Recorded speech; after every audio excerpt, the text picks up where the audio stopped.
सुबह से अगर आप देखें तो दबाव साफ तौर पे देखने को मिल रहा है। हालांकि उसके बाद जो है आप ये जो दबाव है थोड़ा कम होता हुआ दिखा है यहाँ पे। अगर आप गोल्ड की बात करें एमसीएक्स में तो एकदम फ्लैट टेरिटरी में कारोबार करता हुआ दिख रहा है 1,45,000 रुपये। कॉमेक्स की बात करें यहाँ पर तो 1/4 से ज़्यादा यहाँ पर है दबाव साफ तौर पे और 4,141 के डॉलर के आसपास ये ट्रेड कर रहा है।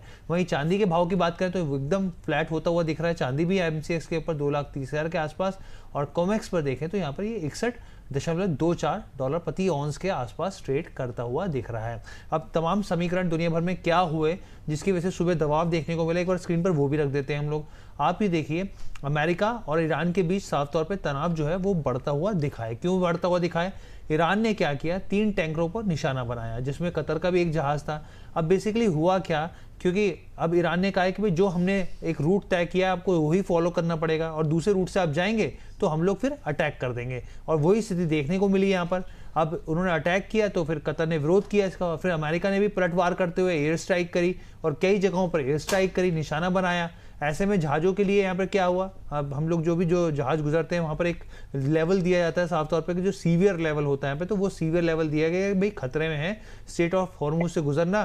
तो इससे ना सिर्फ क्रूड के भाव बढ़ते हुए दिखे और यहाँ पर दूसरी कमोडिटीज़ पर इम्पैक्ट आता हुआ दिखा, और जो शिपिंग प्रीमियम्स हैं वो भी बढ़ते हुए दिखे हैं। तो ये तमाम समीकरण है दुनिया भर में, और जिस तरीके से जो वेवर दिया हुआ था यहाँ पे ईरान के ऊपर तेल को बेचने को लेकर अमेरिका ने, वो भी वापस ले लिया। तो ये तमाम समीकरण है जिसका रिएक्शन जो है आपको देखने को मिल रहा है। अब हम लोग चर्चा करते हैं यहाँ पे, अजय सर से शुरुआत करते हैं। अजय सर, सबसे पहला मेरा सवाल आपसे यही है सर, पिछले कुछ समय में हमने देखा एक तेजी का रुझान बना, फिर उसके बाद एक दबाव, एक कहीं साइडवेज की स्थिति देखने को मिली, और जिस तरीके से ये जियो पॉलिटिकल कंसर्न जो उभर के आ रहा है यहाँ पर सर, वो कितना इंपॉर्टेंट है यहाँ पर आगे के बाजार की राह के लिए?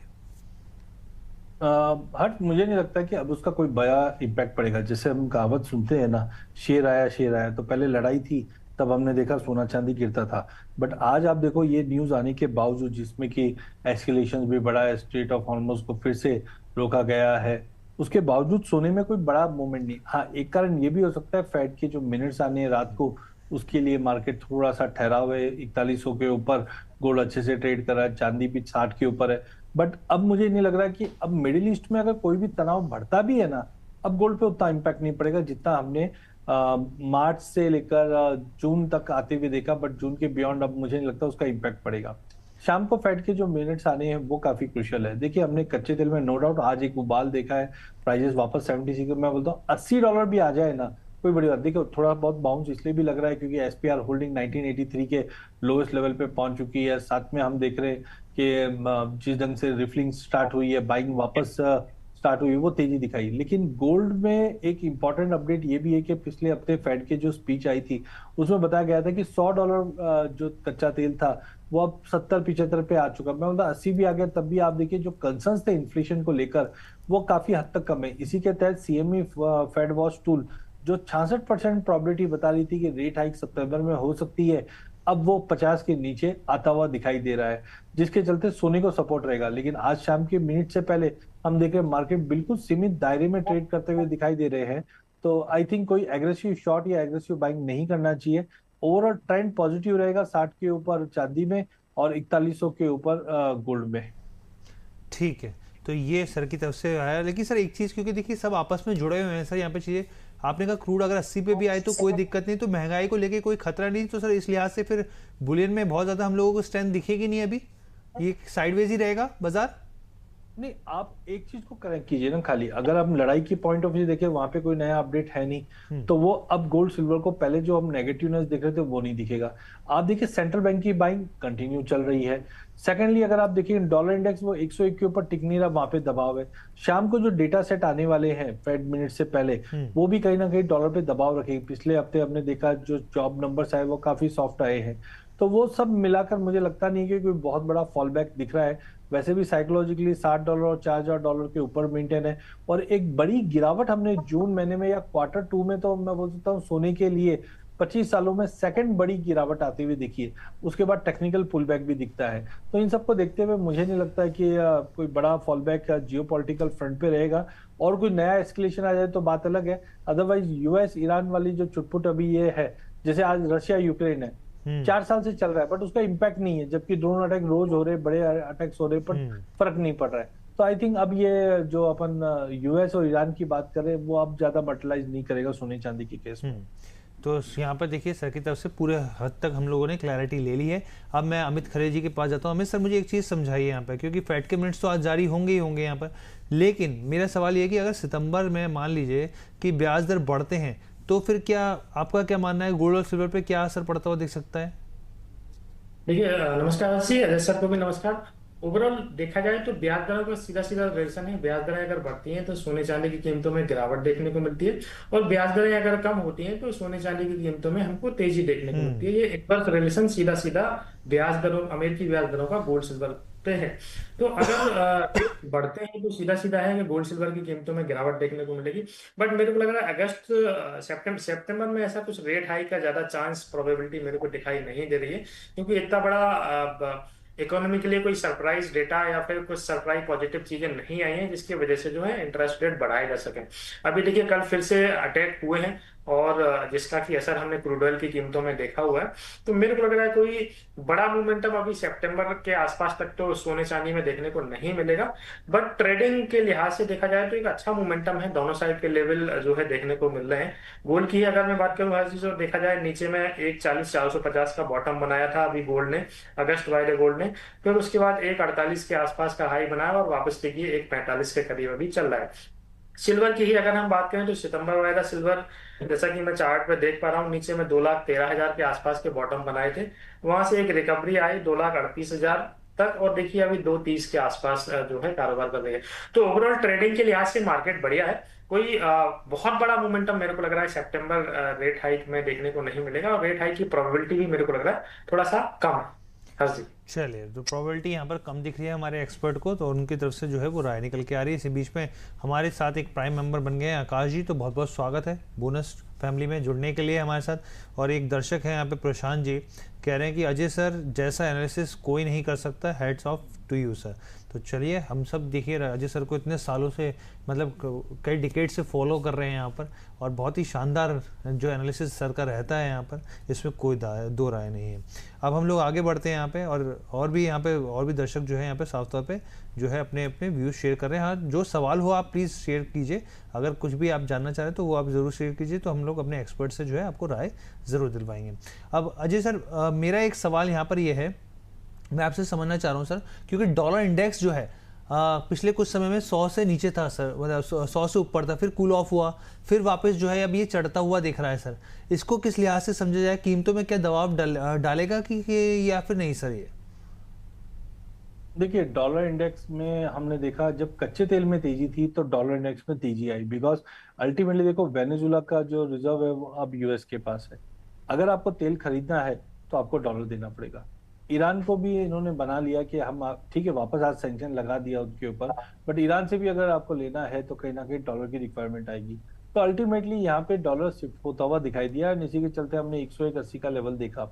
बट टाइमिंग मुझे लगता है कि ये कंसोलिडेशन फेज में है, जब तक 100 के नीचे या 102 के ऊपर नहीं निकलता है, आई थिंक जुलाई महीना कंसोलिडेट करता हुआ दिखाई देगा। हाँ, अब फेड के जो मिनट्स आगे आएंगे उसमें क्या आउटलुक लेता है वो डिपेंड करेगा, बट चार्टिकली मुझे नहीं लगता है कोई बड़ा इसमें ब्रेकआउट या ब्रेकडाउन एज ऑफ नाउ दिख रहा है। इट शुड टेक टाइम, हफ्ता 10 दिन का टाइम ले, उसके बाद 102 के ऊपर निकले तो डेफिनेटली हम एक तेजी देख पाए, बट डाउटफुल लग रहा है बिकॉज नंबर जो यूएस से आ रहे हैं वो कोई ज्यादा इतना सेटिस्फैक्टरी नहीं है। ठीक है, यानी कि सर की तरफ से जो है कोई जो है क्लैरिटी के साथ यहाँ पे इस सवाल का जवाब जो है मिलता हुआ दिख रहा है। अब हम लोग, अच्छा अजय सर, एक चीज़ और साथ में, क्योंकि दर्शक जो है वो इंतजार कर रहे थे, मैसेज भी आ रहे हैं यहाँ पर, आपकी तरफ से पिक्स क्या रहेंगे सर गोल्ड और सिल्वर को लेके? क्या इंपॉर्टेंट स्टॉप लॉस और क्या टारगेट्स है? देखिए, अगर हम गोल्ड की अगर हम बात करें तो गोल्ड में मुझे लगता है 1,44,500 के करीब आप लेके चलिए, 143,500 के स्टॉप लॉस से। हायर साइड पे 146,500 तक का हमें टारगेट दिखता है, बट पोजीशन थोड़ी छोटी ही रखिए बिकॉज आज फेड के मिनट से पहले मार्केट सीमित दायरे में ट्रेड करते हुए दिखेंगे। ठीक है, तो गोल्ड के ऊपर ये सर की बाइंग की खरीदारी की जो है वो सलाह है। स्टॉप लॉस 1,43,500 का लगाना, टारगेट आपके सामने स्क्रीन के ऊपर है। सर चांदी के ऊपर भी आपकी कोई राय है सर यहाँ पर? हाँ बिल्कुल, चांदी में भी मुझे लगता है कि प्राइजेस $60 पे टिकी हुई है, ट्रेंड पॉजिटिव है, तो 2,27,000 पे लीजिए, 2,23,000 का स्टॉप लॉस लगाइए, 2,34,000 तक के टारगेट हम देख सकते हैं। ठीक है, यहाँ पर भी चांदी में भी खरीदारी की सलाह है। यहाँ पर टारगेट 2,34,000 के लिए, स्टॉप लॉस 2,23,000 का आपको लगाना नहीं भूलना है। अमित सर आपके पास आना चाह रहा हूँ मैं, और यहाँ पर मैं आपसे समझना चाह रहा हूँ क्योंकि सर की तरफ से 2 पिक निकल के आई हैं, आपका क्या मानना है? क्या यहाँ पर आपकी भी खरीदारी की सलाह रहेगी क्या दोनों जगह पे, सोने और चांदी में? भाई देखा जाए तो इंट्राडे के लिहाज से थोड़ा सा नेगेटिव मेरे को चार्ट दिखाई रहा है।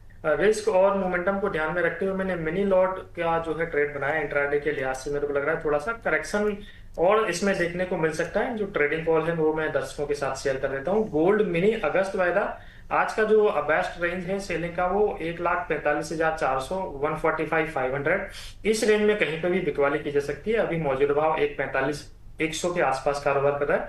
टारगेट रखना है 143,100 का, और स्टॉप लॉस है 1,46,600 रुपए का। इंट्राडे का ट्रेड रहेगा। सिल्वर मिनी अगस्त वायदा 2,35,000, 235 इसके करीब बिकवाली करनी है। अभी मौजूदा भाव 233,200 के आसपास है। टारगेट रखना है 2,30,000 रुपए का, और स्टॉप लॉस है 2,38,000 रुपए के ऊपर का। प्योरली देखा जाए तो हर जी इंट्राडे बेस्ड ट्रेड रहेगा। ठीक है, तो यहाँ पर सर की तरफ से देखिए सोने और चांदी को लेकर राय निकल के आई। एक सवाल ले लेते हैं हम लोग। यहाँ पर हमारे दर्शक हैं सुरेंद्र चौहान साहब, ये पूछना चाह रहे हैं कि सर जी नमस्कार, आज के रेट पर कोटक गोल्ड ETF 6 मंथ के लिए खरीदना चाहिए, क्या सलाह रहेगी यहाँ पर? अजय सर आप क्या राय देंगे सर सुरेंद्र जी को? मुझे लगता है देखिए आज शाम का जो इवेंट है वो ज्यादा क्रुशियल है, तो आई थिंक मैं अभी भी लॉन्ग साइड ही। मेरे को नहीं लगता कि $4,000 के नीचे गोल्ड और $60 के नीचे चांदी जाए। और थोड़ा मैं वेट करूंगा, अगर लॉन्ग पोजिशंस में बने रहे तो ज्यादा बेटर है। ऊपर में ओवरऑल मुझे लगता है जुलाई महीने में तेजी रहेगी, जो 148, तक का लेवल गोल्ड में, और करीबन 238 से 242 की रेंज में चांदी मिलेगी। तो लॉन्ग पोजिशन है तो इनको खड़े रहना चाहिए। ठीक है, पारस राठौड़ साहब जी का एक सवाल है, हम लोग लेते हैं। अमित जी आपके पास आना चाहूँगा, कह रहे हैं कि सर गोल्ड मिनी के 2 लॉट बाय किए हुए हैं 1,42,574 के रेट पर, क्या कैरी फॉरवर्ड करना चाहिए? आज रात को फेड की मीटिंग मिनट्स जारी होने वाले हैं, क्वेश्चन मार्क तो जी हाँ सर बिल्कुल जारी होने वाले हैं यहाँ पे, लेकिन इसको लेकर 2 लॉट को लेकर जो है मैं एक बार सर से राय ले लेते हैं। अमित सर क्या राय रहेगी आपकी? देखा जाए तो इनका ट्रेड ऑलरेडी लगभग 3,000 पॉइंट प्रॉफिट में है, तो एक बार के लिए इनको यहाँ पे निकलना चाहिए। 1,45,200, 400 की रेंज में कहीं पे भी एक बार मुनाफा बुक कर सकते हैं। थोड़ा सा गिरावट अगर आती है 143,200 के आसपास, तो उस प्राइस पे ये वापस फिर से एंट्री बना सकते हैं। अभी हाल फिलहाल के लिए एक बार प्रॉफिट बुक इनको करना चाहिए।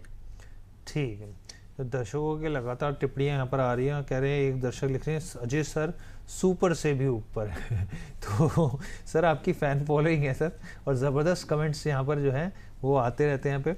और दर्शक हमारे ग्वारगम की बात करें, ग्वारगम में तेज़ी। अच्छा, अमित सर से पूछना चाह रहे हैं मॉक्सी पारिक साहब, कह रहे हैं कि FOMC की मीटिंग के बाद सिल्वर का लेवल कौन सा रहेगा सर? ऊपर जाती है तो क्या लेवल, और डाउन जाती है तो क्या लेवल यहाँ पर? तो अमित सर यहाँ पर आपके लिए एक सवाल है।